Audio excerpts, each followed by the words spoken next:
Hello అండి, నమస్తే. అందరు బాగున్నారా? కథాకమనీయం ఛానల్కి స్వాగతం. నేను మీ శైలజ. మనం గుమ్మడి వీరేంద్రనాథ్ గారు రచించిన సుమధురం నవల చదువుకుంటున్నాం కదా. 6వ భాగంలో ఏం జరిగిందో చూద్దాం. రేప్ విక్టిమ్స్ మనోభావాలను ఆధారంగా చేసుకుని రాయాలనుకున్న ఒక కథకి తుది రూపం ఇవ్వడంలో నిమగ్నమై ఉంది మృదుల. వాక్యాల ప్రవాహం కాగితాల మీద కదిలిపోతుంది. దీక్షగా రాస్తున్న ఆమె ఏకాగ్రత చెదిరింది. అడుగుల చప్పుడు వినిపించడంతో తలెత్తి చూసేలోపే ఏదో వస్తువు ముఖానికి తగిలింది విసురుగా.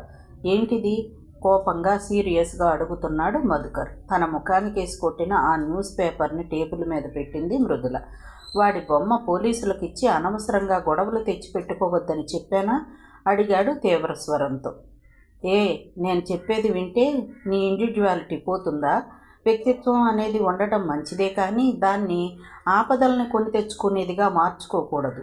అది అవివేకం. నువ్వు ఒక చదువుకున్న ఫూల్వి. పెద్ద హీరోయిన్లా ఫీల్ అయిపోయి ఇది పోలీసులకు ఇచ్చావు. పర్యవసానాలు ఎలా ఉంటాయో నువ్వు ఆలోచిస్తున్నావా? చిచ్చి, ఐఎమ్ సారీ. భర్త అనేవాడి మాటకు కొంచెమైనా విలువియ్యని నీలాంటిది నాకు అక్కర్లేదు అనేశాడు. ఒక్క క్షణం మృదులలో ఊపిరి నిలిచిపోయినట్లయింది. ఒక గండ్రగొడ్డలి గుండెనాళాన్ని తెగ్గొట్టేసిన బాధ పంటి బిగువన దుఃఖాన్ని ఆపుకుంటోంది. భర్త ముఖంలోకి చూసింది. ఆ ముఖం నిండా కోపం, అసహ్యం, ఆ కళ్ళలో వ్యతిరేక భావం, చీత్కారం.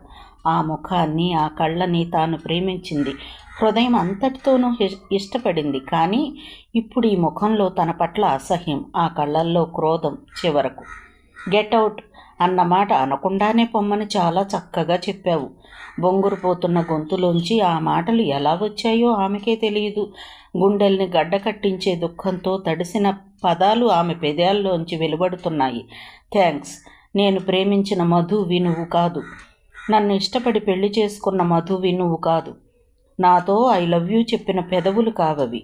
నా మీద ఆరాధన కురిపించిన కళ్ళు కావవి. నువ్వు వేరు. ఆ రోజేమన్నావు? రేపుని ఆస్వాదించేంత నీచమైన దాన్నని నన్ను నువ్వు అన్నప్పుడే నా మనసు ముక్కలైపోయింది. సాటి మనిషిని సాటి మనిషిగా చూడడం, గౌరవించడం అంటే నీకు అస్సలు తెలియదు. ప్రతి వాళ్ళు నీలానే ఉండాలని, నీలానే ఆలోచించాలని అనుకుంటావు. వాళ్ళ ఆలోచనల్ని, చర్యల్ని అర్థం చేసుకుని సమర్థించగలిగే విశాల హృదయం నీకు లేదు. ఒక సుత్తి, ఉలి తీసుకుని గబగబా ఎదుటివాడి ముఖాన్ని నీ ముఖంలాగే మార్చేయాలని ప్రయత్నించడం సంస్కారం కాదు. నాకు అక్కర్లేదు అన్న తర్వాత కూడా నీ కాళ్ళ దగ్గర పడి ఉంటానని ఎక్స్పెక్ట్ చేయకు. భార్య మనసు గాయపరచకూడదన్న కామన్ సెన్స్ లేని వ్యక్తి నాకు అక్కర్లేదు. అసలు ఇంకెప్పుడు నీ ముఖాన్ని నాకు చూపించుకు. Good bye. ఆమె అక్కడి నుంచి వెళ్ళిపోతుంటే స్థాణువై నిలబడిపోయాడు మధుకర్. నాకౌట్ బీరు మగ్గులోకి వంపుకుంటున్నాడు అతను. బిర్యానీ పొట్లంలోంచి చికెన్ ముక్క ఓ చేత్తో తీసుకుని బీరు మగ్గును మరో చేత్తో పట్టుకున్నాడు. లోపలున్న టెన్షన్కి, అసహనానికి గుర్తుగా అతని నుదురు ముడతలు పడి ఉంది. బీరు మగ్గు నోటితో అందుకుని గబగబా తాగేశాడు. మృదులను అనుభవించలేకపోయానన్న నిరాశని, ఆమె తన ముఖాన్ని పెయింటింగ్ వేసి పోలీసులకు ఇచ్చిందన్న కోపం డామినేట్ చేస్తోంది. పక్కనున్న పేపర్లో అచ్చైన తన బొమ్మను చూశాడు పృథ్వీ. అదే పేపర్లో రాసి ఉన్న శ్రీమతి మృదుల అన్న పదాల్లోని మృదుల అన్న అక్షరాలను చేతివేళ్లతో తాకుతున్నాడు. చింతనిప్పులు కురుస్తున్నాయి ఆ బ్లూ ఐస్లో. కసి, వాంఛ. డిమ్గా వెలుగుతున్న లైట్ల కాంతితో నిండి ఉంది రహస్య బార్. తీసుకో, ఏం కాదు. మద్యం పోసిన గ్లాసు మధుకర్కి అందిస్తూ చెప్పాడు శ్రీవాత్సవ. మధుకర్ కూలీగ్ అతను. 4-5 క్షణాలకి మధుకర్ గ్లాస్ అందుకున్నాడు. మెల్లగా సిప్ చేస్తూ చెప్పాడు శ్రీవాత్సవ. గ్లాసులో ద్రవాన్ని గొంతులోకి వంపాడు మధుకర్. ముఖం చిట్లించాడు ఘాటైన ఆ రాయల్ స్ట్రాంగ్ రుచికి. ముందలాగే ఉంటుంది, తాగేసేయి ప్రోత్సహిస్తూ చెప్పాడు శ్రీవాత్సవ. గ్లాసులోని మద్యాన్ని సగానికి పైగా తాగేశాడు మధుకర్.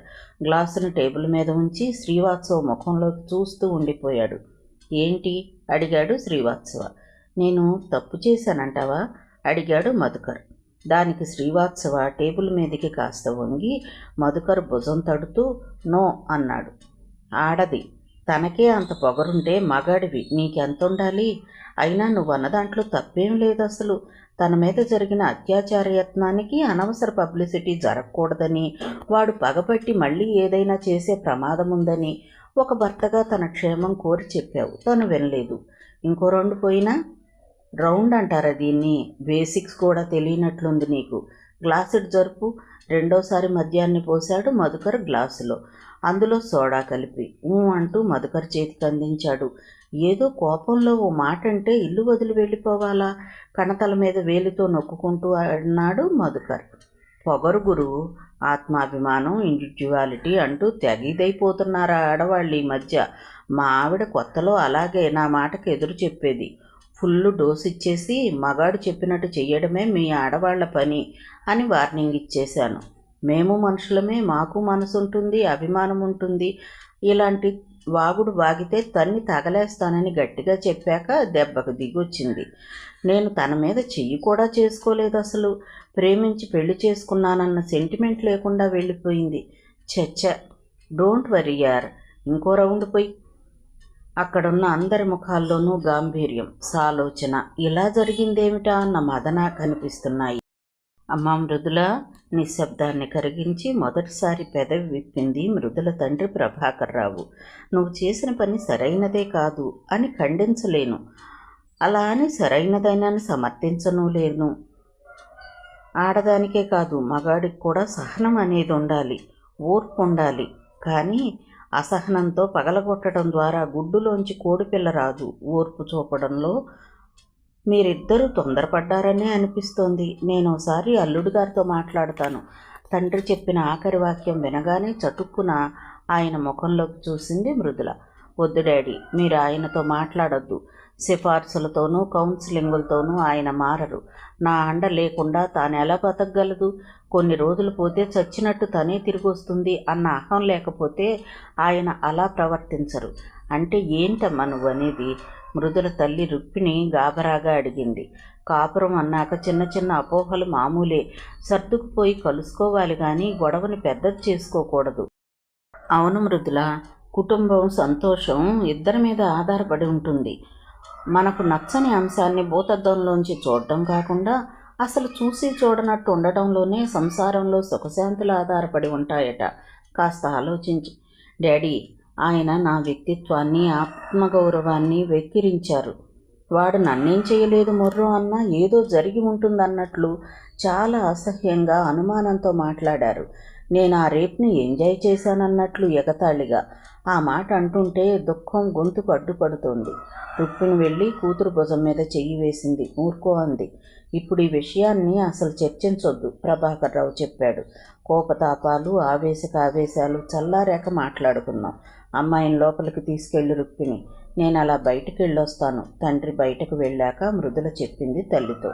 బొగ్గల మీద తడిని చీర కొంగుతో తుడుచుకుంటూ, అమ్మా, నేను ఇక్కడే ఉండి మీకు భారం అవుతానని సందేహించొద్దు.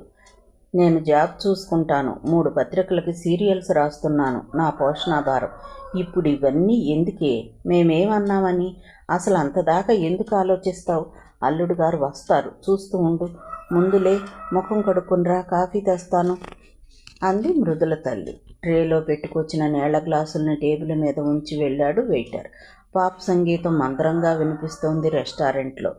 ఏంటి డల్గా కనిపిస్తున్నావు అడిగాడు శ్రీవాత్సవ. ఏం లేదు అన్నాడు మధుకర్. నీ వైఫ్ గురించి ఆలోచిస్తున్నావా ఇంకా?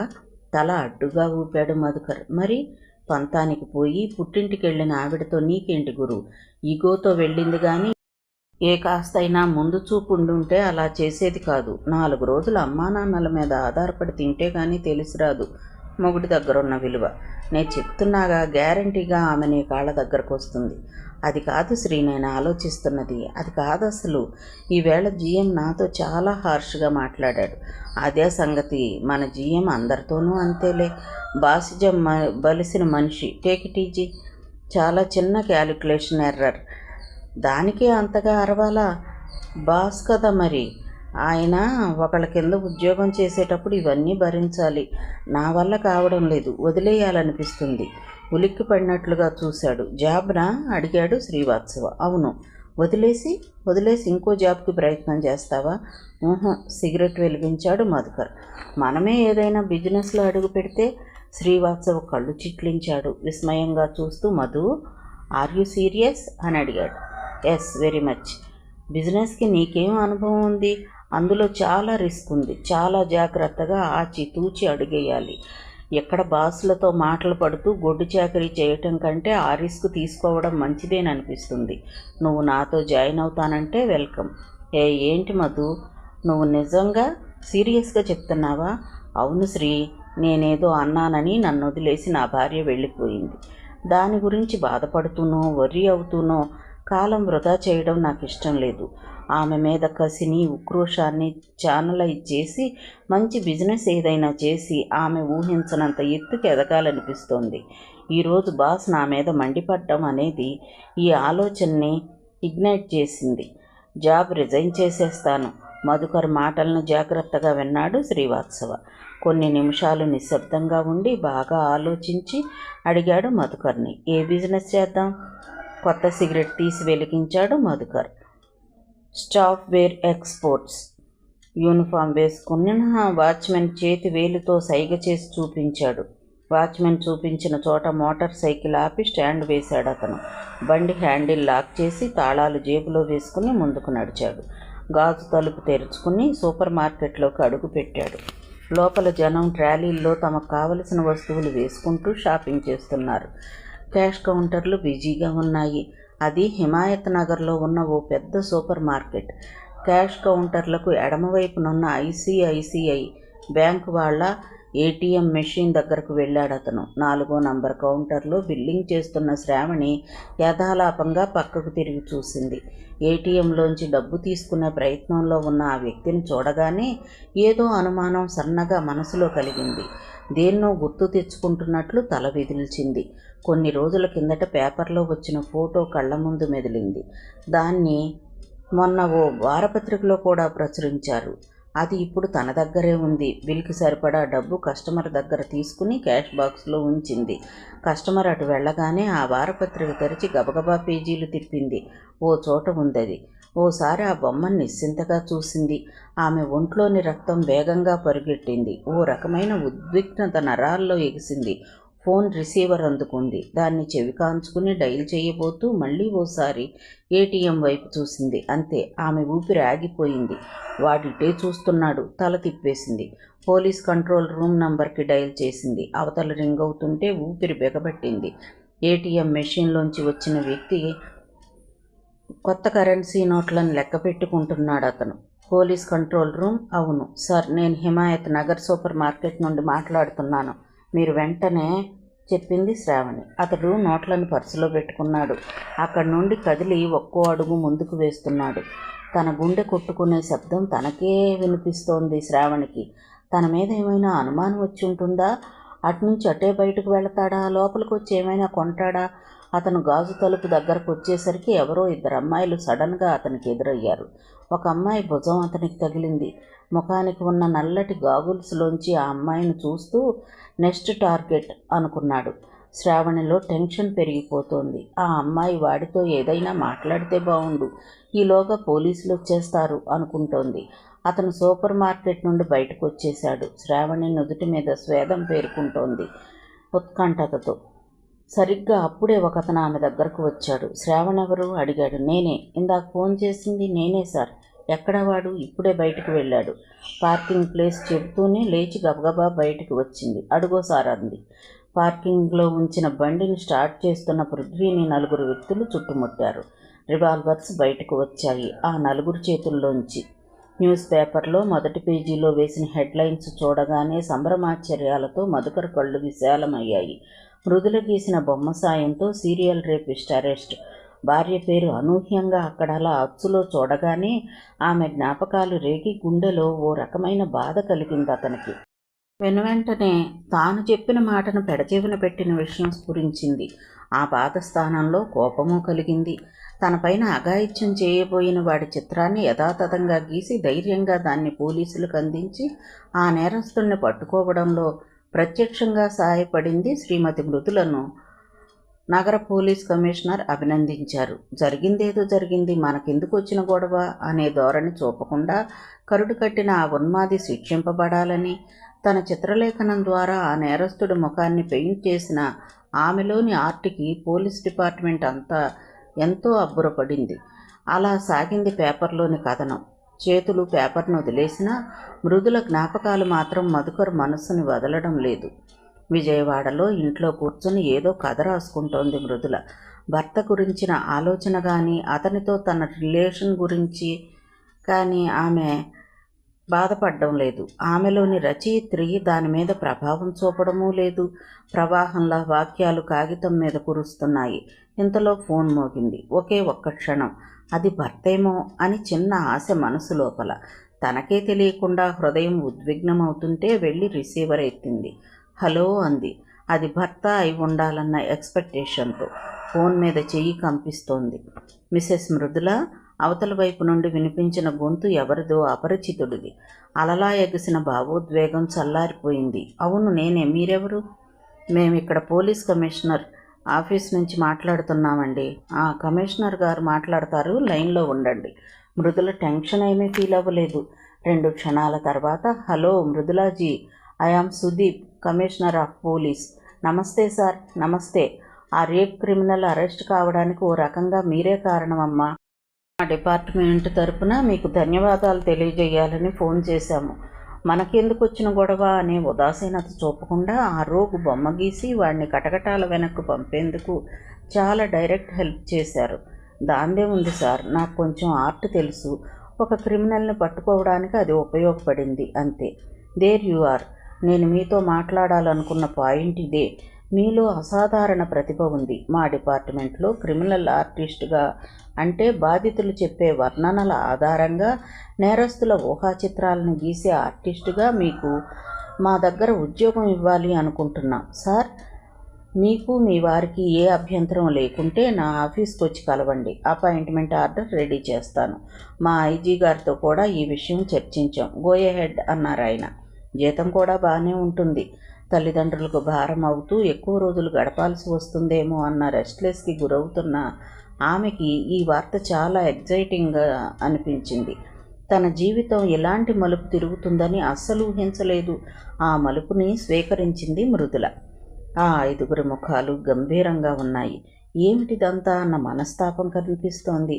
మధుకర్ తల్లిదండ్రులు మృదుల వాళ్ళింటికి వచ్చారు ఆ రోజు.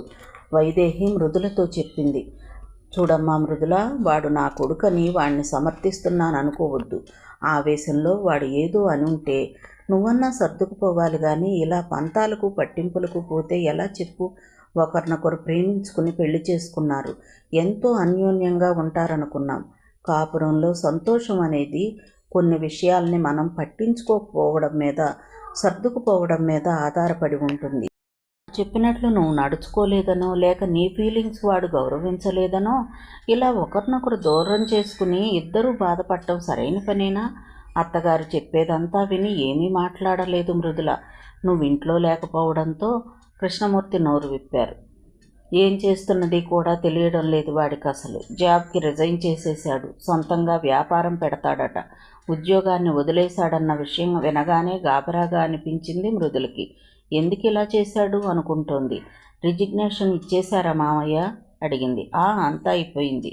ఇంకెవరినో పార్ట్నర్గా చేసుకుని బిజినెస్లోకి దిగాడు. మీ మధ్య ఈ గొడవలు లేకుండా ఉండుంటే ఇదంతా జరిగేదే కాదు. నువ్వన్నా వాడిని ఆపి ఉండేదానివి. నీకిక్కడ పోలీస్ శాఖలో క్రిమినల్ ఆర్టిస్టుగా జాబ్ వచ్చిందని తెలిసింది నిజమేనా? అవును మామయ్య. జాయిన్ అయ్యావా? మృదుల తల్లిదండ్రులిద్దరూ ఆ సంభాషణ వింటున్నారే కానీ మధ్యలో ఏమీ మాట్లాడడం లేదు. కృష్ణమూర్తి ఓసారి దీర్ఘంగా నిట్టూర్చాడు. చూడు మృదుల, నీ కాళ్ళ మీద నువ్వు నిలబడే శక్తి వచ్చింది. మరి ఇక పంతానికి పోయి సంసారాన్ని పాడు చేసుకోకమ్మా. ఇంకోసారి బాగా ఆలోచించు. నీ ఆత్మాభిమానాన్ని చంపుకోమని చెప్పను. కాస్త పట్టు విడుపు ఉంటే ఏ ఘర్షణైనా సామరస్యం అవుతుంది. జీవితాలు మీవి. వాటిని పండించుకోవడము, దుర్భరం చేసుకోవడము మీ చేతుల్లోనే ఉంది. కోర్టు హాల్ అంతా నిశ్శబ్దంగా ఉంది. ఆ రోజు పృథ్వీ కేసుకు సంబంధించిన తీర్పు వెలువడుతోంది.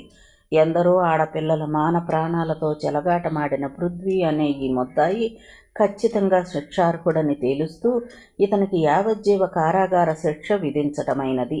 బోనులో ఉన్న పృథ్వీ తనకు పడ్డ శిక్ష గురించి బాధపడుతున్నట్లుగా కనిపించడం లేదు. తీర్పు విన్న తర్వాత అతని ముఖంలో ఏ మార్పు లేదు. తనకు ఆ సమయంలో కూడా తను అనుభవించబోయే జైలు శిక్ష గుర్తు రావడం లేదు. విచిత్రంగా విజయవాడలో మృదులను తొలిసారిగా చూసినప్పటి జ్ఞాపకం మనసులో కదులుతోంది. ఆమె అందం, ఆమెను అనుభవించలేకపోయినా అశక్తత గుర్తొచ్చాయి. ఆ అశక్తతలో పుట్టుకొచ్చిన కసి పచ్చిగా మనసులో రేగింది. పోలీసులు పృథ్వీని వ్యాన్లో తీసుకెళ్లేందుకు ఉద్యుక్తులయ్యారు. అతని చేతులకు సంకెళ్లు వేసి కోర్టు బయటున్న వ్యాన్ వైపుకు తీసుకెళ్తుంటే ప్రజలు, ప్రెస్ వాళ్ళు గుమికూడారు. చాలా టైట్ సెక్యూరిటీ మధ్య పృథ్వీ వ్యాన్ వైపు నడుస్తున్నాడు. తను ఇలా పోలీసులకు చిక్కడానికి కారకురాలైన మృదుల మీద పగ తాలూకు ఎరుపు అతని కళ్ళలో నీలిరంగులో సరిగా కనిపించడం లేదు. కమిషనర్ కార్యాలయంలో తనకు కేటాయించిన గదిలో కూర్చుని స్టాండ్కి అమర్చిన పేపర్ మీద పెన్సిల్తో బొమ్మ వేస్తోంది మృదుల. 2 రోజుల క్రితం నగరంలోని ఓ ప్రముఖ హోటల్ యజమానిని ఎవరో హత్య చేశారు. హంతకుడిని ప్రత్యక్షంగా చూసింది ఓ ఆటో డ్రైవర్. అతను చూసిన ఆ హంతకుడు ఎలా ఉంటాడో ఆ ఆటో డ్రైవర్ వివరిస్తుంటే ఆ ప్రకారం తాను ఆలోచించి బొమ్మ గీస్తోంది మృదుల. 20 నిమిషాలు పట్టింది ఆమెకు ఆ చిత్రాన్ని పూర్తి చేయటానికి. ఆటో డ్రైవర్కి తాను గీసిన బొమ్మను చూపించింది. దాన్ని చూడగానే ఆ ఆటో డ్రైవర్ కళ్ళు విశాలమయ్యాయి. ఆశ్చర్యంతో కొన్ని క్షణాలు మాట పెగల్లేదు. అది కేవలం రఫ్ స్కెచ్చేనని, ఇంకొన్ని తుది మెరుగులు దిద్ది కంప్యూటర్కి ఇచ్చి ఫీడ్ చేస్తే ఇంకెంత సంభ్రమంగా అనిపిస్తుందో కానీ అచ్చం ఇలాగే ఉన్నాడు మేడం వాడు అన్నాడు. వెనకే ఉండి దాన్ని గమనిస్తున్న కమిషనర్ కళ్ళల్లో సంతోషం కనిపిస్తుంది. సాయంత్రం 7 గంటలకు ఆఫీస్ నుండి బయటకు వచ్చింది మృదుల. హీరో విన్నర్ని పార్కింగ్ స్థలంలోంచి తీసి ఇంటికి బయలుదేరింది. దారిలో ఓ చోట ఆగి సీతాఫలాలు కొని వాటికి డబ్బు చెల్లిస్తుంటే పక్క నుండి ఓ పెద్ద కారు వేగంగా వెళ్ళింది. ఆ కారు కొన్ని అడుగులు ముందుకు వెళ్ళి ఏదో గుర్తొచ్చినట్టు రివర్స్లో వెనక్కొచ్చి సరిగ్గా మృదుల పక్కగా ఆగింది. డ్రైవింగ్ సీటు దగ్గరి గాజు విండో కిందికి దిగింది. సీతాఫలాలు అమ్మేవాడు, మృదుల ఇద్దరూ ఆశ్చర్యంగా ఆ కారు వైపు చూశారు. విండో అద్దం కిందికి దిగగానే కారులో కనిపించిన వ్యక్తి ముఖం చూసి మృదుల భృకుటి ముడిపడింది. అది మధుకర్. హలో, కారులోంచే పలకరించాడు. చాలాసేపు ఆమె ముందు పలకరిస్తుందేమోనని ఎదురు చూశాడు. కానీ మృదుల మాత్రం ఓ విధమైన ఆశ్చర్యంతో అలాగే చూస్తూ ఉండిపోవడంతో అతనే హలో అన్నాడు. హలో అంది మృదుల. క్షణకాల మౌనం. సో అతను అన్నాడు, నేను నా తోడు అవసరం లేకుండానే స్వతంత్రంగా బ్రతకగలనని నిరూపిస్తున్నావు. దానికేం చెప్పకుండా బాగున్నారా అని అడిగింది మృదుల. చూస్తున్నావుగా, బిజినెస్ బాగా క్లిక్ అయింది. ప్రారంభించిన 4 రోజుల్లోనే కారు కొనగలిగేంత. ఈగో, సెల్ఫ్ రెస్పెక్ట్ అంటూ నేను చెప్పినట్లు వినకపోవడంతో ఇలా ఎయిర్ కండిషన్ కారులో నా పక్కనే కూర్చునే ఆనందాన్ని మిస్ అవుతున్నావు. నువ్వు వెళ్ళిపోయావన్న దిగులుతో శాలువాల మీదేసుకుని మందుకు అలవాటు పడి పాడైపోతానని ఎక్స్పెక్ట్ చేసావేమో పాపం. అలాంటిదేమీ లేదు. చాలా హాయిగా ఉన్నాను. నువ్వే దాన్ని పోగొట్టుకున్నావు. మనసులో సమభావం అన్నది లేని వ్యక్తితో ఎన్ని లగ్జరీలు పంచుకున్నా హాయి అనిపించదు. వ్యక్తిత్వాన్ని పంచుకోవడంలోని ఆత్మతృప్తిని, హాయిని కార్లు, ఏసీలు ఇవ్వలేవు. నాకు కావలసింది అవి కావు కూడాను అంది మృదుల. ప్రతి మగాడి విజయం వెనుక ఆడది ఉంటుందని చెప్తారు, కానీ చిత్రంగా నువ్వు నా దగ్గర నుండి వెళ్ళిపోగానే నేను వ్యాపారంలో సక్సెస్ అవుతున్నాను. సామెతలను కూడా డిస్ప్రూఫ్ చేసే అంత ఘనమైంది మరి నీ ఆత్మాభిమానం వ్యంగ్యంగా అన్నాడు. ఆ మాటలు ఆమె మనసుకు బాణాల్లా తగిలాయి. కళ్ళల్లోకి కన్నీళ్లు ఉక్కాయి. హీరో విన్నర్ స్టార్ట్ చేసింది. ఆ కన్నీళ్లు అతడు చూడకూడదని. అలా 1 ఏడాది కాలం గడిచిపోయింది. కాలం మృదుల, మధుకర్లను దగ్గర చేయలేకపోయింది. ఒకరోజు నెట్ సొల్యూషన్స్ కోసం అని ఒక ప్రత్యేకమైన డివిజన్ ఏర్పాటు చేసే విషయమై తన ఛాంబర్లో దాదాపు 1 గంట సేపు చర్చలు జరిపాడు మధుకర్. ఆ చర్చల్లో శ్రీవాత్సవ్తో పాటు ఇంకో 2 పాల్గొన్నారు. చర్చలు ముగించి మధుకర్ సీట్లోంచి లేచాడు. తను ప్రారంభించిన వ్యాపారం అంచెలంచెలుగా అభివృద్ధి చెందడం అతనికే నమ్మశక్యం కానట్లుగా అనిపిస్తుంది. సెల్లార్లో ఉన్న తన పోర్ట్లో ఐకాన్లో కూర్చుని రివర్స్ చేసి ముందుకు పోనిచ్చాడు. కారు బషీర్బాగ్కి వచ్చింది 15 గంటలో. అక్కడ United India insurance regional office gate దగ్గర నిల్చున్న ఓ వ్యక్తి మధుకర్ దృష్టిలోకి వచ్చాడు అనుకోకుండా. కారులోంచి ఆ వ్యక్తిని కాస్త పరిశీలనగా చూశాడు. ఆ వ్యక్తి ఎవరో గుర్తించగానే అతని కళ్ళు సంతోషంగా విచ్చుకున్నాయి. జాగ్రత్తగా రోడ్డు క్రాస్ చేసి ఆ వ్యక్తి పక్కగా కారు ఆపాడు. విండో అద్దం కిందికి దించుతూ ఒరేయ్ మానస్ అని పిలిచాడు. అతను ఆ పిలుపు వినవచ్చిన వైపు చూశాడు. మధు అన్నాడు సంభ్రమంగా. ఆ ఇద్దరు స్నేహితులు అక్కడ అలా అనూహ్యంగా చాలా కాలం తర్వాత కలుసుకోవడం ఈ కథ తిరగబోయే ప్రధాన మలుపుకి నాంది కాబోతుంది. రా లోపలికి, మధుకర్ని ఆహ్వానించాడు. కాలేజీ వదిలి బయటకు వచ్చేశాక వీళ్ళిద్దరి మధ్య కాంటాక్ట్ లేదు అసలు. మధుకర్ పెళ్లిలో కలవడమే ఆఖరు, మళ్ళీ ఇప్పుడే తిరిగి కలుసుకోవటం. మధుకర్కి తన మిత్రుడి భార్య ఎలా ఉంటుందో చూడాలని కాస్త ఆసక్తిగా అనిపిస్తుంది. 4 అంతస్తుల అపార్ట్మెంట్ కాంప్లెక్స్లో 2వ ఫ్లోర్లో ఉంది ఆ ఫ్లాట్. కూర్చోరా మధు, సోఫా చూపించాడు మానస్. మధుకర్ కూర్చున్నాడు. మీ ఆవిడను పరిచయం చేయవా అన్నాడు మధుకర్.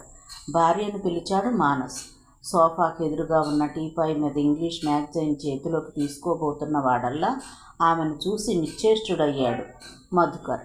ఆమె ఎవరో కాదు, కాలేజీలో మానస్ ప్రేమించిన ఆ అమ్మాయే, దారుణంగా మానభంగం చేయబడ్డ Keerthana. College girl raped so damaged అని ఏ అమ్మాయి గురించి అయితే పత్రికల్లో రాశారో ఆ అమ్మాయి. ఏదో గగుర్పాటికి గురైన వాడిలా ఫీల్ అయిపోయాడు మధుకర్. మానస్ ఖచ్చితంగా ఆమెను వివాహమాడి ఉండడని అనుకుంటూ ఉన్నాడు. అసలు ఆ ఆలోచనే రాలేదు అతనికి. రేప్ చేయబడ్డ ఆమె గురించి బహిరంగంగా అందరికీ తెలిసిన తర్వాత ఏ మగాడు అందుకు సాహసించడని నమ్మాడు. అందుకే ఆమెను చూడగానే షాక్ అయ్యాడు. తను నీకు తెలుసు కదరా, మన కాలేజీలో జూనియర్ కీర్తి, వీడు మధుకర్. నమస్తే, కీర్తి చెప్పింది. మధుకర్ ఆమె ముఖంలోకి లోతుగా చూస్తున్నాడు. ఆమె ముఖం అదోలా ఉంది. కాలేజీలో చూసిన ఆ అమ్మాయికి ఇప్పటికీ ఈమెకి ఎంతో తేడా ఉందనిపిస్తుంది. ఆ ముఖంలో ఏదో కొత్తదనం కాదు, ఏదో అసహజత్వం. వాళ్ళిద్దరూ ఏమనుకుంటారో అన్న సంశయం కూడా లేకుండా ఇంకా పరిశీలనగా చూశాడు. అసహజత్వమే కాదు, వికృతంగా కూడా ఉంది. కీర్తన కాఫీలు తేవడానికి వంటగదిలోకి వెళ్ళింది. ఏంట్రా అంత ఆశ్చర్యంగా చూస్తున్నావు అడిగాడు మానస్. నువ్వు ఆమెను పెళ్లి చేసుకున్నావా? అవును, మధుకర్ ముఖంలోకి చూస్తూ అన్నాడు. ఏం చేసుకుని ఉండకూడదంటావా? అలా అని కాదు, తాను చెరచబడిందన్న సంగతి బహిరంగంగా అందరికీ తెలిసిపోయిన ఆ అమ్మాయి మెడలో తాళేలా కడతావు? జనం నవ్వరా అని చాలామంది శ్రేయోభిలాషులు నన్ను వెనక్కి లాగాలని చూశారు. దౌర్జన్యానికి బలైపోయిన ఆ అమ్మాయి కోణంలోంచి ఒక్కరూ ఆలోచించలేదు. నీకు తెలుసు కీర్తనని నేను మనసారా ప్రేమించానని. నేను ప్రేమించడం నిజమైతే, అసలు ప్రేమ అనే పదానికి ఉన్న అర్థం నిజమైతే, మానభంగానికి గురవ్వడం అన్నదొక సమస్య కాదు. ప్రేమకున్న గుణం క్లెయిమ్ చేయడం కాదు, ఇవ్వడం. ఆదరణని, ఆపేక్షని, గౌరవాన్ని ఇవ్వడం. అన్నీ సవ్యంగా ఉన్నన్నాళ్ళు చట్టాపట్టాలేసుకుని తిరగడం కాదు ప్రేమ. నాకు నువ్వంటే టన్నుల కొద్దీ ప్రేమ అని కబుర్లు చెప్పడమూ కాదు ప్రేమంటే. ప్రేమను చేతల్లో నిరూపణ చెయ్యాలి. నిరూపణ చేసే సందర్భం ఎదురైనప్పుడు నిజాయితీగా నిలబడగలగాలి. ఆమెను ప్రేమించాను అని చెప్పుకునే నేను ఆ సంఘటన జరిగిన తర్వాత అసలు ఆమెను పలకరించడానికి కూడా వెళ్లకుండా ముఖం చాటేసి మౌనంగా నిష్క్రమించడమూ ఒకటే. నువ్వు చెడిపోయావు, చెడిపోయిన విషయం ఊరంతా తెలిసిపోయింది కనుక నిన్ను పెళ్లి చేసుకోలేను అని డైరెక్ట్గా చెప్పడమూ ఒకటే. అది ప్రేమవుతుందా? కష్టంలో ఉన్నప్పుడే పక్కన నిలబడి చెయ్యందించడం ప్రేమ. జారే కన్నీటి చుక్కని వేలి కొనతో తొడవటం ప్రేమ. జీవితంలో ఎదురైన తీవ్రమైన షాక్తో ఉక్కిరిబిక్కిరవుతున్న మనసుకి ఊరట కలిగించే ఓ చల్లని మాట పలకడం ప్రేమ. మానస్ ఒక రకమైన భావోద్వేగానికి గురైనట్లుగా చెప్తున్నాడు. అతని మాటలు ఒక్కొక్కటి ఒక్కొక్కో ఈటెలా, ఒక్కో క్షిపణిలా హృదయాన్ని తాకుతున్నట్లు అనిపిస్తోంది మధుకర్కి. రేప్ చేయబడ్డ అమ్మాయిని వీడు 3 ముళ్ళేసి భార్యగా చేసుకున్నాడు. భార్యగా వచ్చిన ప్రేయస్ని ఆమెపై ఎవడో ఉన్మాది మానభంగ యత్నం చేశాడనే కారణంగా ఎంత నీచమైన మాటలన్నాడు తాను. అసలు అక్కడ ఏమీ జరగలేదని ఆమె చెప్తున్నా ఎందుకంత అతిగా రియాక్ట్ అయ్యాడు తను? అంటే తను ఆమెను ప్రేమించలేదా? తనదసలు ప్రేమే కాదా? చిత్రంగా మధుకర్ మనసులో ఆలోచన కోణం మారింది. రే మధు, మానస్ తిరిగి చెప్పసాగాడు. నిజమైన ప్రేమ ఎప్పుడూ ప్రేమించిన వ్యక్తిలోని తప్పులకి, లోపాలకి పద్దులు రాస్తూ రికార్డు మెయింటైన్ చెయ్యదు. ప్రేమలో త్యాగం ఉందని, క్షమించే గుణం ఉందని చెప్తారు. క్షమించటానికి కీర్తన అసలు ఏ నేరమో చేయలేదు. ఒక పశువు చేతిలో అమాయకంగా నలిగిపోయింది, విక్టిమైజ్ అయింది. అందుకు ఆమెపై చూపించాల్సింది జాలే కానీ నిందించడమో విముఖత చూపడమో కాదు. అలాగే ఆమెను పెళ్లాడి నేనేదో త్యాగం చేశాననుకోవద్దు. అనుకోకుండా జరిగిన ఒక దురదృష్టకరమైన సంఘటనతో గాయపడ్డ ఆమెకు అందించాల్సింది ఒక స్నేహహస్తం. నీకు నేనున్నాను, ధైర్యంగా ఉండు. అది నేనిచ్చాను. It is simple. మానస్ మాటల్లోని స్వచ్ఛత, నిజాయితీలు మధుకర్ మనసును తీవ్రమైన అలజడికి గురిచేస్తున్నాయి. మనసు లోతుల్లో ఏదో కదలిక. స్నేహితుడి ప్రేమ ముందు తనొక అల్పుడిలా కనిపిస్తున్న భావన. క్రమంగా అది మృదుల పట్ల నేను చాలా అసహ్యంగా ప్రవర్తించాను అన్న గిల్టీ ఫీలింగ్గా మారిపోయింది. అలాంటి అపరాధ భావన మనసులో ప్రప్రథమంగా కలిగిందప్పుడే. భావుకత నిండిన అందమైన వాక్యాల్ని పెదాలు పలకడం కాదు ప్రేమంటే. కష్టమొచ్చినప్పుడు, అననుకూల పరిస్థితుల్లోనూ చెంతనే ఉండి ప్రాణంలా చూసుకోవడమే ప్రేమ అన్న గ్రహింపులోంచి వచ్చిన ఓ మార్పు అతన్ని నిలువనివ్వడం లేదు. కాఫీ తీసుకోండి. అప్పుడే కీర్తన వంటగదిలోంచి ట్రేతో కాఫీ కప్పులు పట్టుకొచ్చి మధుకర్తో అంది. మధుకర్ కాఫీ కప్పు అందుకుని ఆమె ముఖంలోకి మళ్ళీ అలాగే పరిశీలనగా చూశాడు. ఇప్పుడు స్పష్టంగా తెలుస్తోంది. అప్రయత్నంగా అతని నుదురు ముడుచుకుంది. ఏంటి మధు, అలా చూస్తున్నావు? అడిగాడు మానస్. ఏం లేదు అని అంటూ ఆమె ముఖం మీద నుండి దృష్టి మరల్చేశాడు మధుకర్. కాఫీ సిప్ చేసి చెప్పసాగాడు మానస్. తనను పెళ్లి చేసుకున్న మరుసటి రోజునే ఓ శుభవార్త తెలిసింది. అదేంటంటే, అమెరికాలోని ఓ మల్టీనేషనల్ కంపెనీ నన్ను తీసుకుంటున్నట్లు ఉత్తరం రావడం. వీసా, పాస్పోర్ట్లు ఏర్పాటు చేసుకుని ఇద్దరము వెళ్ళిపోయాం. జరిగిన ఘోరాన్ని మర్చిపోవడానికి అదెంతో దోహదపడింది. న్యూయార్క్ సిటీ కీర్తనకి ఎంతో నచ్చింది. మెల్లిమెల్లిగా ఆ షాక్ నుండి తెప్పరిల్లింది. ఒకరోజు నేను ఆఫీస్కి బయలుదేరుతుంటే తాను, మీరు మీ ఆఫీస్లో కూర్చుని పనిచేసుకునే దృశ్యం చూడాలని ఎప్పటి నుండో ఉందండి, నన్ను తీసుకెళ్ళండి అని అడిగింది. అదేం కోరిక అన్నాను నేను. అదంతేలేండి, ఆఫీసులో మీరు కూర్చునే కుర్చీ, మీరు వాడే కంప్యూటరు, ఇలా మీతో ఉండే ఇనానిమేట్ వస్తువులన్నా నాకు చాలా ఇష్టం. ఆఫీస్లో మీరు ఎలా ఉంటారో చూడాలని ఎప్పటి నుంచో అనిపిస్తుంది. సరే అని నాతో తీసుకెళ్ళాను. లిఫ్ట్లో 96వ అంతస్తులో ఉన్న మా ఆఫీస్కి తీసుకువెళ్ళాను. గులాబీ రంగు చీర కట్టుకుని ఉంది కీర్తన ఆ రోజు. మొత్తం ఎన్ని అంతస్తులు అని అడిగింది. 110 చెప్పాను. అమ్మో అంది కళ్ళు విశాలం చేసి. ఆకాశానికి ఎప్పుడైనా బూజు పడితే దీన్నెక్కి దులుపుతారు. స్కై సేవర్ అంది నవ్వేస్తూ. ఆఫీసులో నా కోలీగ్స్ను పరిచయం చేశాను. నేను కూర్చునే కుర్చీ వంక, టేబుల్ వంక, నేను రాసే పెన్ వంక తదేకంగా చూస్తోంది కీర్తన. ఒక వ్యక్తిని మనం బాగా ప్రేమించేస్తుంటే ఆ వ్యక్తి మీదనే కాకుండా అతనికి సంబంధించిన వస్తువుల మీద, పరిసరాల మీద కూడా ఆపేక్ష పుడుతుందనుకుంటా. రోజు మీరు ఆ చైర్లో కూర్చుంటారు అన్న ఆలోచనతోనే దాని మీద ఇష్టం. అలాగే ఈ వస్తువులన్నిటి మీద కూడా. మీకు ఈ మాట ఫన్నీగా అనిపించవచ్చు అంది కీర్తన అదోలాంటి ఎఫెక్షన్ మూడ్లో. నేనేం బదులు చెప్పలేదు. కంప్యూటర్ ఆన్ చేసి లాగిన్ అవుతూ నవ్వి అడిగాను, ఇక్కడ నా పాస్వర్డ్ ఏంటో తెలుసా? ఏంటి? IHTREK. ఆ సమాధానం విని అర్థం కానట్లుగా చూసింది. రైట్ నుండి లెఫ్ట్కి అన్నాను. అప్పుడు అర్థమైంది. ముగ్ధగా నవ్వింది. ఎర్రటి ఆమె పెదాలపైన ఆ నవ్వు మనోహరంగా మెరిసింది. అప్పుడు నేను అన్నాను, నేను ఎక్కడ ఉన్నా, ఎలా ఉన్నా, నా లోపల నీ ఆలోచన, నీ జ్ఞాపకం ఒక నదిలా కదులుతూ ఉంటుంది కీర్తి. నీకు సంబంధించిన దాన్ని దేన్నైనా ఫిజికల్గా కళ్ళ ముందుకు తెచ్చుకోవడంలో నాకు గొప్ప సంతోషం దొరుకుతుంది. నా మాటలు విని ఏదో చెప్పాలని పెదవి విప్పింది. ఏదో అన్నది కూడా, కానీ నాకు అది వినిపించలేదు. కీర్తన మాటని, కంప్యూటర్ ప్రింటర్ల శబ్దాన్ని అన్నిటినీ మింగేస్తూ చెవులు చిల్లులు పడేంత శబ్దం వినిపించింది. విస్ఫోటనమని, పాసింజర్లతో నిండిన జెట్ విమానం ఆ భవంతి లోపలి గుండా చొచ్చుకుపోయిందని గ్రహించేసరికి జరగరానిది జరిగిపోయింది. నా కొలీగ్ డేవిడ్ టేబుల్ మీద నుండి ల్యాండ్ అవుతున్నదా అన్నంత క్లోజ్గా ఆ లోహ విహంగం సర్రున దూసుకెళ్ళిపోయింది. అరుపులు, హాహాకారాలు, పొగ, మంటలు, జెట్ లోపలి ఇంధనం కాలుతున్న వాసన, విమానంలోని గ్యాస్ మండుతున్న వేడికి కాంక్రీట్ కరిగిపోతోంది. పైనున్న అంతస్తులు కూలిపోవడం ఖాయమని తెలిసిపోతోంది. విమానంలోని ప్రయాణికుల శరీరాలు కాలుతున్న వాసన, పొగ కమ్మేయడంతో నా కంటికి ఏమీ కనిపించలేదు. కీర్తి, కీర్తి అని నా హృదయం ఘోషిస్తోంది. స్వల్ప గాయాలతో నేను బయటపడ్డాను. 2వ రోజు కానీ రెస్క్యూ టీం కీర్తనని బయటికి తేలేదు. అంత దారుణ విధ్వంసంలో ప్రాణాలు మిగిలి ఉండటం ఒక్కటే అదృష్టం. కీర్తన ముఖం అంతా శిథిలం కింద నుజ్జునుజ్జైపోయింది. ముక్కు దగ్గర ఏమీ లేదు. ఎడమ కంట్లోంచి ఓ ఇనుప చువ్వ చొచ్చుకుపోయింది. హాస్పిటల్లో నెల రోజుల చికిత్స తర్వాత కీర్తనకు ప్రాణాపాయ స్థితి తొలగిందని నిర్ధారణ అయింది. కానీ ప్లాస్టిక్ సర్జరీకి కూడా వీలు కానంత తీవ్రంగా గాయపడిన ముఖాన్ని మాత్రం ఏమీ చేయలేకపోయారు. 2 నెలల తర్వాత డాక్టర్ జాన్ డ్రైడన్ అనే ఒక సర్జన్ గురించి ఎవరో చెప్పారు. ఆయన దగ్గరకు తీసుకెళ్లాను కీర్తనని. ఆ డాక్టర్ కీర్తనకు కృత్రిమమైన కన్నుని, ఒక ప్రత్యేక పదార్థంతో చేసిన కృత్రిమమైన ముక్కుని అమర్చాడు.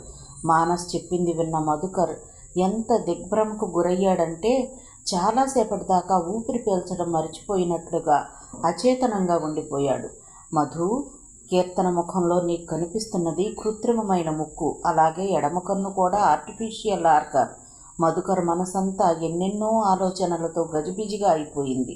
మధు, నువ్వు నమ్ముతావో లేదో కానీ కాలేజీలో మనం చదువుకునే రోజుల్లో కీర్తన ఎంత ఇదిగా ప్రేమించేవాడిని, అంతకంటే అధికంగా ఇప్పుడు ఆరాధిస్తున్నాను. ఎందుకు నమ్మన్రా?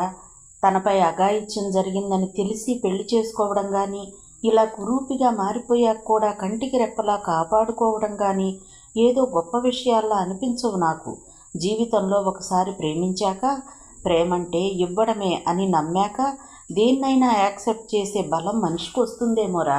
ఇంతలో కీర్తన వేడివేడిగా పకోడీలు చేసి తెచ్చి టీపాయ్ మీద వాళ్ళకి ఎదురుగా ఉంచింది. కూర్చో కీర్తి, భార్యతో చెప్పాడు మానస్. ఆమె కూర్చుంది. చెప్పారా మీ ఫ్రెండ్కి? ఏంటి అడిగాడు మధుకర్ ఆమె వైపు తిరిగి. నా కన్ను సంగతి, నా ముక్కు సంగతి నవ్వుతూనే చెప్పింది కీర్తన. మధుకర్కి ఆమెను చూస్తుంటే జాలిగా, బాధగా అనిపిస్తోంది. గుండె పిండేసినట్లుగా ఉంది. అసలు ఆ రోజు ఈయన కోలిక్ టేబుల్ మీద ల్యాండ్ అయింది ప్రాక్టికల్గా ప్లేన్. 96th ఫ్లోర్ అన్నాడు మానస్. కొన్ని క్షణాలు నిశ్శబ్దంగా గడిచాయి. అప్పుడు కీర్తన చెప్పింది, మానస్ ప్రేమే లేకుంటే నేను అసలు ఎలా అయినా మిగిలేదాన్ని కాదేమోనండి. తలెత్తి ఆమె ముఖంలోకి చూశాడు మధుకర్. అసలేమీ లేకపోయినా ఏదేదో ఊహించుకుని లేనిపోని అనుమానాలతో భార్యలను వేధించే హీరోయిక్ భర్తలున్న ఈ రోజుల్లో మానస్ నిజంగా దేవుడేనండి. భర్త పైన అనురాగ గంగ పొంగుతుంటే చెప్పింది. ఆ రోజు ఒక రాక్షసుడి కిరాతకానికి బలైపోయి చీకటిలో శూన్యంగా మిగిలిపోయినప్పుడు వేకువై వచ్చి 3 ముళ్ళు వేసి జరిగిన అత్యాచారం ఒక యాక్సిడెంట్ అంతే అన్న తలపు నాటాడు. బ్రతుకు విలువ తెలియజెప్పి ముందుకు వెళ్లమని ప్రోత్సహించాడు. ఉగ్రవాదుల దాడిలో నేలమట్టమైన WTC పునాదుల కింద కొన ఊపిరితో బతికున్న శిథిలమైపోయిన శరీరంలోకి ప్రేమనే ప్రాణవాయువులూది పునర్జన్మనిచ్చాడు. ముఖంలోని భాగాలే కృత్రిమ అవయవాలుగా మారిపోయిన ఈ వికృత రూపానికి పరిపూర్ణ ప్రేమనందిస్తున్న దేవుడు. నిజమైన ప్రేమకు నిలువెత్తు అద్దం నా మానస్. మంచివాడు అనే మాట మానస్ విషయంలో చాలా చిన్న పదం. భావోద్వేగంతో ఆమె కళ్ళల్లోంచి నీళ్లూరుతున్నాయి. నిజమైన ప్రేమంటే ఏమిటన్నది ప్రత్యక్షంగా నిరూపణ అవుతుండటం కళ్ళారా చూస్తున్నాడు మధుకర్. ఆ ప్రేమ ముందు తన ప్రేమ మొరగుజ్జులా తోస్తోంది. కీర్తన మళ్ళీ మాట్లాడసాగింది. మధుకర్ గారు, ఏమీ లేకుండానే ఏదేదో ఊహించుకుని భార్యలను అనుమానిస్తూ ఇంటిని నరకం చేసే మగమహారాజులకు కొదవే లేదు ఈ లోకంలో. డైరెక్ట్గా అనుమానించే వాళ్ళెంతో మేలు. అలా కాకుండా కొంతమంది మహానుభావులు అవకాశం దొరికితే ఎంతటి పతివ్రతనైనా పరాయి సెక్స్కి ఈల్డ్ అయిపోతారు అనే ధోరణిలో భార్యను ఇండైరెక్ట్గా అనుమానించి హింసిస్తారు. వీళ్ళు మరీ నికృష్టులు. ప్రేమించి పెళ్లి చేసుకున్న వాళ్ళు కూడా ఇందుకు మినహాయింపు కాకపోవడం మరీ దురదృష్టకరం. పోనీ కీర్తన, నన్ను ఎలివేట్ చేయడానికి మిగతా వాళ్ళందరినీ చెడ్డవాళ్ళని చేయకు అన్నాడు మానస్. కీర్తన కాకతాళీయంగా అన్న ఆ మాటలన్నీ తననుద్దేశించి అన్నట్లుగానే విచలితుడైపోయాడు మధుకర్. మధుకర్ గారు, నా మానస్ గురించి గొప్ప చెప్తున్నట్లుగా ఉన్నా చెప్పాలనిపించి చెప్తున్నాను. పవిత్ర ప్రేమ అనే పదం మనిషి జీవితం అనే నిఘంటువు నుండి చెరిగిపోతున్న ఈ రోజుల్లో మానస్ దాన్ని స్పష్టంగా తిరిగి రాశాడు. నిజమైన ప్రేమ ఎప్పుడూ ఎదుటి మనిషిలోని తప్పుల్ని, బలహీనతల్ని, లోపాలని భూతద్దం నుంచి చూస్తూ వాటిని వేలెత్తి చూపిస్తూ నలుగురు ముందు అవమానాలకు గురి చేయదు. ప్రేమలో నిండైన సంస్కారం ఏమిటి ఉంటుంది. ఎలాంటి విపత్కర పరిస్థితుల్లోనైనా నీ చెయ్యి వేడను అన్న భరోసా ఉంటుంది. ఇవన్నీ నాకు అందించాడు మానస్. ప్రపంచంలోని ప్రేమికులందరి ప్రేమ ఒక ఎత్తు అయితే మానస్ ఒక్కడిది ఒక ఎత్తు. అతని అమృతహస్తమే లేకుంటే జీవితం ఎప్పుడో గమ్యరహితమైపోయేది. దేవుడెదురై వరమిస్తానంటే జన్మజన్మలకి మానసే నా భర్తగా ప్రసాదించమని కాదు, ఒక్క జన్మలోనైనా ఈ కృత్రిమ రూపం, ఆ దుర్మార్గుడు వేసిన మాయని మచ్చలేని కాలేజీ రోజుల్లో ఏ కీర్తనను చూసి అతను ప్రేమించాడో ఆ కీర్తనగా స్వచ్ఛంగా అతనికి అంకితమవ్వాలి. ఈ ప్రేమమూర్తికి నా ప్రాణాలు తీసి పాదాల మీద పోసినా తక్కువ కృతజ్ఞతే అవుతుంది. ఏనాడో కడతేరిపోవలసిన ఈ జీవితాన్ని తన నిర్మల ప్రేమతో పండించిన మానస్కి ఏమిచ్చినా ఏం చేసినా తీరేది కాదా రుణం. కీర్తన కళ్ళు కన్నీళ్లను వర్షిస్తున్నాయి. కీర్తన మానసులను కలవడం జరగకుంటే ఎలా ఉండేదో కానీ ఆ దంపతులను చూశాక మధుకర్లో స్పష్టమైన మార్పు వచ్చేసింది. మృదుల పట్ల తాను చాలా అనుచితంగా ప్రవర్తించానన్న నిజం బాగా అవగతమైంది. గిల్టీ ఫీలింగ్ నిలవనివ్వడం లేదు. పరిపూర్ణమైన పశ్చాత్తాప భావనతో హృదయం పరితపించిపోతోంది. Mridula, I'm very sorry. తప్పు చేశాను. నీ పట్ల చాలా అమానుషంగా ప్రవర్తించాను. క్షమించు. ఇంకెప్పుడు నీ మనసు నొప్పించేలా మాట్లాడను. మనసంతా అదే ఆలోచన. భార్యను కలవాలని బయలుదేరాడు. కానీ వెంటనే ఆమె మాటలు గుర్తొచ్చాయి. కాలేజీలో నేను ప్రేమించిన మధు కాదు మీరు. మీ ముఖం చూడాలంటేనే అసహ్యం వేస్తోంది. సాటి మనిషిని సాటి మనిషిగా చూడడం, గౌరవించడం అంటే నీకు అస్సలు తెలియదు. ప్రతి వాళ్ళు నీలానే ఉండాలని, నీలానే ఆలోచించాలని అనుకుంటావు. ఒక సుత్తి ఉలి తీసుకుని గబగబా ఎదుటివాడి ముఖాన్ని కూడా నీ ముఖంలాగే మార్చేయాలనుకునే కుసంస్కారం నీది. ఇంకెప్పుడు నీ ముఖాన్ని నాకు చూపించుకు. అతని అడుగులు ముందుకు పడలేదు. మీ ముఖం చూడాలంటేనే అసహ్యం వేస్తోంది. మృదుల మాటలు గుండెల్లో ప్రతిధ్వనిస్తున్నాయి. కాలేజీలో నేను ప్రేమించిన మధు కాదు మీరు. సుత్తి ఉలి తీసుకుని గబగబా ఎదుటివాడి ముఖాన్ని కూడా నీ ముఖంలాగే మార్చేయాలనే కుసంస్కారం నీది. సుత్తి ఉలి. అతనిలో వెల్లువెత్తుతున్న ప్రేమ భావన ఎంత పరాకాష్ఠకు చేరిపోయిందంటే ప్రపంచంలో ఏ ప్రేమికుడు ఏ భర్త తీసుకొని ఓ అసాధారణ నిర్ణయాన్ని తీసుకున్నాడు. చాలా అసాధారణమైన నిర్ణయం. చూసేవాళ్ళకి ప్రేమ అనేది ఎంత ఉన్నతంగా ఉంటుందా అనుకోవడమే కాదు, ఇది పిచ్చి అనుకునేలా ఒక అసాధారణమైన నిర్ణయం అది. స్టేట్స్గా నమ్మలేనట్లు ఆశ్చర్యంగా అడిగాడు శ్రీవాత్సవ. మన బిజినెస్కి సంబంధించినదైతే నేను జాయిన్ అవుతాను. నో, బిజినెస్ పరమైన విజిట్ కాదు. అసలు ఆ విషయాలన్నీ నువ్వే చూసుకోవాలి. ఇది పూర్తిగా పర్సనల్. ఏంటి విషయం, నాకు చెప్పకూడనిదా? మధుకర్ స్వరంలోని ఓ రకమైన గాంభీర్యాన్ని చూసి అడిగాడు శ్రీవాత్సవ. అదేం లేదు అని శ్రీవాత్సవ భుజంపై చెయ్యి వేసి చెప్పాడు మధుకర్. నేను చేసిన తప్పేమిటో అర్థమైంది. దాన్ని దిద్దుకోవాలని, ప్రాయశ్చిత్తం చేసుకోవాలని మనసు తప్పించిపోతోంది. అందుకే వెళుతున్నాను. మధుకర్ బ్రుకుటి ముడిచి చాలా ఆశ్చర్యపోతూ అడిగాడు శ్రీవాత్సవ. తప్పేమిటి? ప్రాయశ్చిత్తమేమిటి? ఎవరి విషయంలో నువ్వంటున్నది? మీ ముఖం చూడాలంటేనే అసహ్యం వేస్తోంది అన్న భార్య మాట మళ్ళీ ఒకసారి గుర్తొచ్చింది మధుకర్కి. ప్రక్షాళన అనే పదాన్ని తన ముఖం గురించే అన్నాడని శ్రీవాత్సవ్కి చెప్పలేదు. నా భార్య విషయంలో చెప్పాడు Madhukar. USA, San Francisco, down town. Doctor, నా ముఖాన్ని అందంగా చెయ్యమనో సినీ స్టార్లా మారిపోవాలనో నేను అనడం లేదు. నన్ను అంతకుముందు చూసిన వాళ్ళెవ్వరూ నన్ను గుర్తుపట్టలేని విధంగా మార్చేయాలి. నా ముఖం నా ముఖంగా కనిపించకూడదు, అంతే. అది అందంగా కనిపించాలన్న రూలేం లేదు. ఆ ప్రాసెస్లో వికృతంగా మారిపోయినా నాకేం పర్వాలేదు. నన్ను నన్నుగా గుర్తించకుండా ఉండాలి, అంతే. మధుకర్ చెప్పింది విని విభ్రాంతిగా చూస్తున్నాడు డాక్టర్ మెర్విన్. ఏదో కోపంలో మీ ముఖం చూడాలంటేనే అసహ్యం వేస్తుంది అన్న మీ భార్య మాటకే మీరు మీ ముఖాన్ని నిజంగా మార్చేయాలి అనుకోవడం చాలా స్ట్రేంజ్గా ఉంది మిస్టర్ మధుకర్. ఆమెను ఒకసారి కలిసి క్షమించమంటే అంతా మర్చిపోతుంది. మళ్ళీ మీ ఇద్దరూ అన్యోన్యంగా కాపురం చేసుకోవచ్చు. ఇదంతా ఎందుకు? లేదు డాక్టర్, తను నన్ను మనసారా ప్రేమించింది, ఆరాధించింది.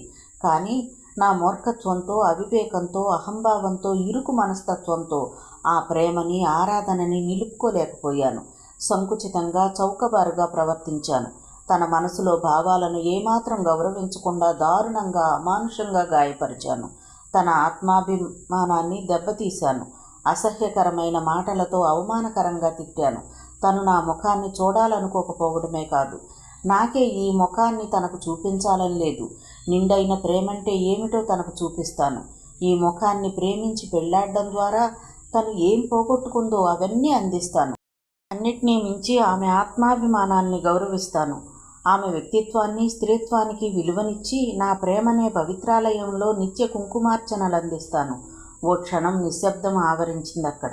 మిస్టర్ మధుకర్, డాక్టర్ మెర్విన్ చెప్పాడు. ఇది వాస్తవం, కథో సినిమానో కాదు.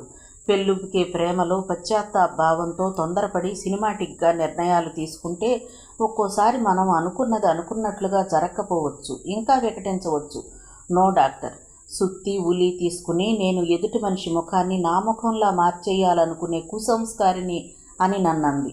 సుత్తి ఉలి కాదు, సర్జరీ కత్తులు, స్కాల్పెల్స్ నా ముఖాన్ని ఎదుటి మనిషి ముఖంలా మార్చేసుకుంటున్నాను. ఇంతా చేస్తే ఆమె నా మారిన ముఖాన్ని యాక్సెప్ట్ చెయ్యదేమోనని, నీ పరిస్థితి వికటిస్తుందేమోనని కదూ నీ అనుమానం? నో, నా ప్రేమ మీద నాకు నమ్మకం ఉంది. నన్ను అసహ్యించుకుంటున్న నా భార్య మనసుని తిరిగి నేనే జయిస్తాను. డిజిటల్ వీడియో కెమెరా నిశ్శబ్దంగా తన పని తాను చేసుకుపోతోంది, ఎదురుగా ఉన్న దృశ్యాన్ని తనలోకి పీల్చుకుంటూ. ఆ రోజుతో మధుకర్కి జరుగుతున్న ట్రీట్మెంట్ పూర్తవుతుంది. ముఖానికి చుట్టిన బ్యాండేజ్ క్లాత్ తొలగిస్తున్నాడు డాక్టర్ మెర్విన్. ఆ ఆపరేషన్ థియేటర్లో వాళ్ళిద్దరే ఉన్నారు. మధుకర్ హృదయ స్పందన మామూలుగానే ఉంది. తన ముఖం ఎలా మారిపోయిందో అన్న టెన్షన్ కూడా లేదు. ఏమైనా ఆందోళన ఉంటే అది తన ముఖంలో ఇదివరకటి మధుకర్ ఛాయలు ఏమైనా మిగిలి ఉన్నాయేమోననే. మధుకర్ ముఖం మీద ఆఖరి బ్యాండేజ్ తొలగించాడు డాక్టర్ మెర్విన్. మధుకర్ కూర్చుని ఉన్న చైర్ని అద్దం వైపు తిప్పాడు. కళ్ళు తెరవండి మిస్టర్ మధుకర్, చెప్పాడు డాక్టర్. మెల్లిగా కళ్ళు తెరిచాడు మధుకర్. ఎదురుగా ఎవరో 27 ఏళ్ల వ్యక్తి కనిపించాడు అతనికి. వెంటనే ఒక ఉలికిపాటు. అది తనే అన్న స్పృహ కలగ్గానే అతని కళ్ళు విభ్రమతో విశాలమయ్యాయి. డాక్టర్, ఇది నేనేనా? ఎస్, ఇంతకు ముందు కన్నా కూడా అందంగా ఉన్నారు మీరు. ఈ ముఖం నాదే అని నేనే నమ్మి అలవాటు పడటానికి కొంతకాలం పడుతుందేమో డాక్టర్. ఈ పాడు మధుకర్ గాడు నామరూపాలు లేకుండా అంతమైపోయాడు. తన ముఖం తడిమి చూసుకుంటూ చెప్పాడు మధుకర్. సైన్స్కి ఇంతకు మించిన గొప్ప గొప్ప మెరాకిల్స్ తెలుసు మిస్టర్ మధుకర్. ముక్కు, కనుబొమ్మలు, నుదురు, బొగ్గలు, గడ్డం, పెదవు, వంపు అన్నీ పూర్తిగా కొత్త అవయవాల్లా ఉన్నాయి. అది మధుకర్ అని ఎవ్వరూ ఎంత పరిశీలనగా చూసినా తెలుసుకోవడం అసాధ్యం. కెమెరా ఆఫ్ చేస్తున్నానిక అన్నాడు డాక్టర్ మెర్విన్ వీడియో కెమెరా వైపు కదిలి. ఆ రోజే శాన్ ఫ్రాన్సిస్కో నుండి విమానంలో ఇండియాకు బయలుదేరాడు మధుకర్. అతని మనసు నిండా ఆనందమే. మృదులను చూడబోతున్నాను అనే ఆనందం, ఉద్వేగం. తన జీవితం ఇప్పుడే కొత్తగా ప్రారంభం కాపోతోందన్న ఉద్విగ్నతతో ప్లేన్లో కూర్చుని మృదుల గురించి ఆలోచిస్తున్నాడు. వస్తున్నా మృదుల, తిరిగి నిన్ను నాదాన్ని చేసుకోవడానికి వస్తున్నాను. మారిన మనిషిగా, మారిపోయిన మనిషిగా. విమానం హైదరాబాద్ చేరగానే మనసంతా అదోలా అయిపోయింది మధుకర్కి. ఆ ఊళ్ళో తాను మృదుల కాపురం చేశారు, కలహపడ్డారు, విడిపోయారు. శ్రీవాత్సవ్ని కలిశాడు మధుకర్. జరిగినదంతా చెప్పాడు మధుకర్. అమెరికాలో ఉన్నప్పుడు తీసుకున్న స్పీచ్ థెరపీలతో స్వరాన్ని కూడా మార్చి మాట్లాడడం తోడయ్యేసరికి శ్రీవాత్సవ్కి అదంతా కట్టుకథలా తోచింది. సిరీస్ ఆఫ్ సర్జరీ వల్ల తన ముఖం క్రమక్రమంగా ఎలా మారిపోయిందో వీడియోల్లో చూశాక కానీ అతను నమ్మలేదు. సైన్స్ ఫిక్షన్ తాలూకు ఓ అద్భుతాన్ని చూస్తున్నంత సంభ్రమాశ్చర్యాలకు గురయ్యాడు. అసలు అదంతా వాస్తవంగా జరిగిందంటే నమ్మశక్యం కాకుండా ఉంది. గాడ్, ఇట్స్ అన్అవైలబుల్ అన్నాడు మధుకర్ ముఖంలోకి పట్టి పట్టి చూస్తూ. భార్య మనసు గాయపెట్టినందుకు ప్రాయశ్చిత్తంగా ఓ మగాడు ఇందుకు సిద్ధపడ్డాన్ని అస్సలు జీర్ణించుకోలేకపోతున్నాడు అతను. శ్రీ, నువ్వు దయచేసి ఈ విషయాన్ని ఎవ్వరికీ చెప్పకూడదు. అంతేకాదు, మన బిజినెస్ బాధ్యత కూడా కొన్నాళ్ళు నువ్వే చూసుకోవాలి. విజయవాడ బయలుదేరుతున్నాను ఈవేళ. రెగ్యులర్గా నీతో టచ్లో ఉంటాను. వ్యాపారపరమైన కీలక నిర్ణయాలప్పుడు నేను వస్తాను. సహకరిస్తావా? తప్పకుండా. Thank you. మన బిజినెస్ లాభాల్లోంచి కొంత పర్సంటేజీని ఒక పర్పస్ కోసం ఖర్చు పెట్టదలుచుకున్నాను. నా షేర్లలోంచేలే. ఏమిటది? చెప్తాను. నా ఆలోచన ఒక రూపుదిద్దుకున్న తర్వాత తప్పకుండా చెప్తాను. ఎప్పుడు బయలుదేరుతున్నావు విజయవాడకి? రాత్రికి నర్సాపూర్ ఎక్స్ప్రెస్లో. ట్రైన్లో బెర్త్ మీద పడుకుని ఉన్న మధుకర్కి నిద్ర రావడం లేదు. మృదులను చూడబోతున్నానన్న ఆలోచన అతన్ని పక్క మీద కుదురుగా నిలబడనివ్వడం లేదు. పెళ్ళయ్యాక ఆమెతో గడిపిన క్షణాలు, తాను కొన్ని సందర్భాల్లో చాలా హార్ష్గా మాట్లాడింది, ఒక్కో సంఘటన కళ్ళ ముందు మెదులుతున్నాయి. ట్రైన్ రోజులాగానే వేగంగా వెళుతున్నా అతనికెందుకో చాలా నెమ్మదిగా నత్తనడక నడుస్తున్నట్లుగా తోస్తోంది. మిగతా కథ తరువాతి భాగంలో చూద్దామండి. కథ విన్నందుకు ధన్యవాదాలు. ఈ నవల మీకు నచ్చితే ఒక లైక్ చేయండి, షేర్ చేయండి, నా ఛానల్ని సబ్స్క్రైబ్ చేసుకోండి, నన్ను సపోర్ట్ చేయండి. మీరిచ్చే ఒక్క లైక్ నాకు, నా ఛానల్కి ఎంతో సపోర్ట్ని ఇస్తుందండి. Thank you. ఉంటానండి.